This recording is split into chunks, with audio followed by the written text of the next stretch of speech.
If you have an old, rusted out, crusty cast iron skillet, don't you dare throw it away. I'm going to show you how to restore it, how to season it, and how to maintain it so that it can last you several generations. So if you don't already know this, I have this big studio in Chicago where I film all of my recipes. And I oftentimes rent out this place to people who do pop-up dinners, so specifically chefs. And recently, one guy said, I'm a chef, I want to do a pop-up dinner. And I said, yeah, sure, no problem. I came in the next day, and my cast iron skillet is destroyed, rust everywhere. It's like, bro, you said you're a chef. Are you seriously scrubbing this with a stainless steel Woolly or some kind of soap? What's the matter with you? So in any event, I'm sure this has happened to you. So I'm going to show you how to do this up correctly so this thing will last literally forever. Sound good? Let's clean. Let's start by taking our rusty skillet right over to your sink, and there's a couple ways to remove the rust by using a non-abrasive scour pad with some coarse salt or with a brillo pad, which is simply what I'm using here. Go ahead and add in a little bit of hot water, you don't need too much, and scrub the inside of the pan. The goal here is to remove all of the rust spots. This may take a few minutes. And not just the inside of the pan, but also the outside of the pan. So go ahead and flip it over, and if there are some rust spots, again, just simply scrub it until they are all gone. This is looking super good inside, outside. Just make a nice clean pan. That's really what it's all about. So with some hot water, we're just going to remove any of the soap. Take the time to do this. You don't want any soap on here. That can certainly cause stickages, and it won't combine with the oil when you're trying to season it later. So once it is rinsed off, we're going right over to a burner on high heat. We're going to cook it for maybe 30 to 45 seconds just to remove any of that moisture in the pan. And yes, you can thoroughly dry it with a kitchen towel if you'd like. Once it's to this point, remove it off that heat. I'm just going to set it to the side for maybe 4 to 5 minutes since cast iron holds so much heat, just until it cools down.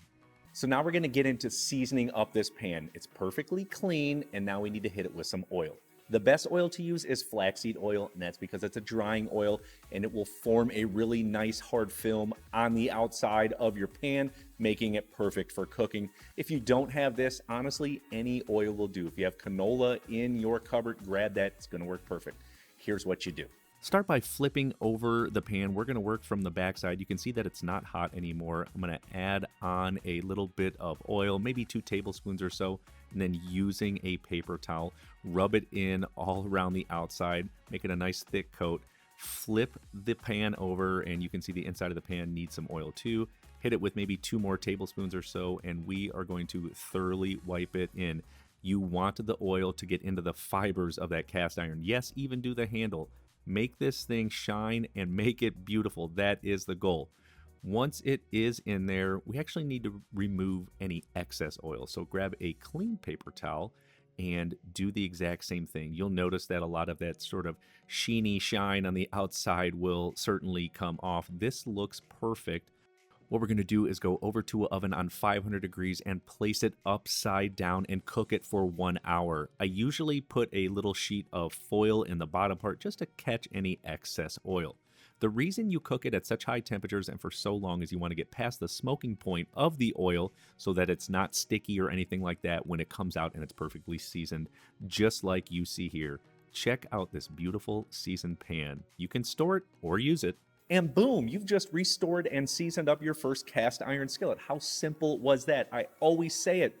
Once you start understanding these little fundamental techniques, yes, this applies to cleaning and keeping your tools completely clean so that all of your food from scratch tastes better, looks better, is easier to cook. This is the small things that I'm always trying to teach you, Comies. Now, let's get into maintaining it. Let's just pretend for a second that you're making one of the most epic ribeye steaks in your new seasoned cast iron skillet. If you're asking me, yep, that's pretty epic, perfectly golden brown, but that's besides the point. Once you remove that steak or anything that you're cooking in there, you're going to notice some food particle residue at the bottom. Make sure you cool the pan down slightly, and at this point, remove it from that burner, and what we're going to do is drain off any of that oil or any of the food particles that are hanging in there and go back over to your sink. And now there are a few ways to clean this off. we can add in some coarse salt, just like when removing the rust, and then using a non-abrasive scour pad, simply scrub it until all those unwanted food particles are off. Likewise, another easy way to do it is by using soft bristled brush under hot water. Just scrub it until all the food particles are gone. This looks absolutely perfect if you ask me. You can dry it in two ways, thoroughly with a kitchen towel, or you can put it back on the burner for 30 to 45 seconds to get any of the unwanted moisture completely off.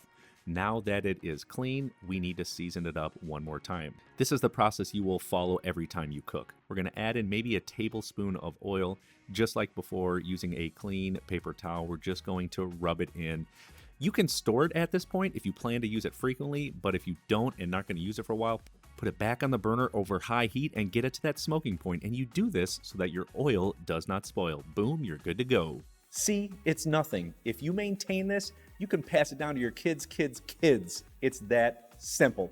Like this video, subscribe to my channel, and definitely check out this video where I hook up some insane pork chops in a cast iron skillet. And I'll see you on there.